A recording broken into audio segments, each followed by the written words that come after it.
नमस्कार मित्रांनो. सावळ्याची जणू सावली पुढील प्रोममध्ये जगन्नाथला चॅलेंज करून भैरवी स्वतःच्या पायावर दगडच मारून घेते. कारण जगन्नाथ तिला धमकी देतो की भैरवी वजे आता तुझा सगळा इतिहास सगळ्यांसमोर येणार. त्यामुळे नकळत भैरवी खूप घाबरलेली असते. आता गाण्यासाठी ती आणि तारा सावलीच्या घरी पोहोचतात. सोम आणि बबलू बघतात. बबलू चिडवत म्हणतो, आली रे तुझी तारा आली. तारा सोमकडे बघते आणि लाजून स्माईल करते. सोम म्हणतो, हाय तारा. ती म्हणते हॅलो. आता भैरवी आणि ती सावलीकडे जातात. घरामध्ये फक्त सगळे भागवत असतात. भैरवी बघते आणि म्हणते, कसे आहात? काय ग सावली बाळा, कशी आहेस तू? सावली फक्त मान हलवते. पण भैरवी मात्र तिला पण धमकी देत म्हणते, सावली नीट लक्षात ठेवायचं.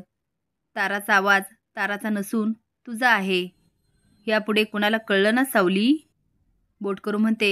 तर तेवढ्यात जयंतीचं लक्ष जातं. ती घाबरून म्हणते, सारंगराव. सारंग दारात उभा राहून सगळं ऐकत असतो. सारंग म्हटल्यावर भैरवी आणि ताराच्या पायाखालची जमीनच सरकते. आता लवकर मागे बघायची भैरवीची काही हिंमत होत नाही.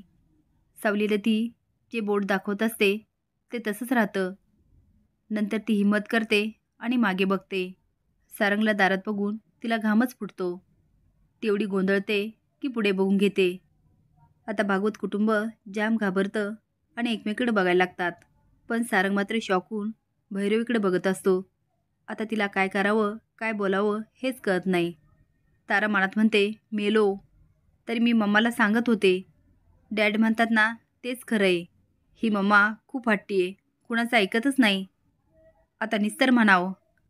सावली म्हणते, सारंग सर तुम्हाला काय वाटतं? जेव्हा सारंगला कळेल की आज सावलीचा आवाज आहे तेव्हा त्याला सावली आवडेल का?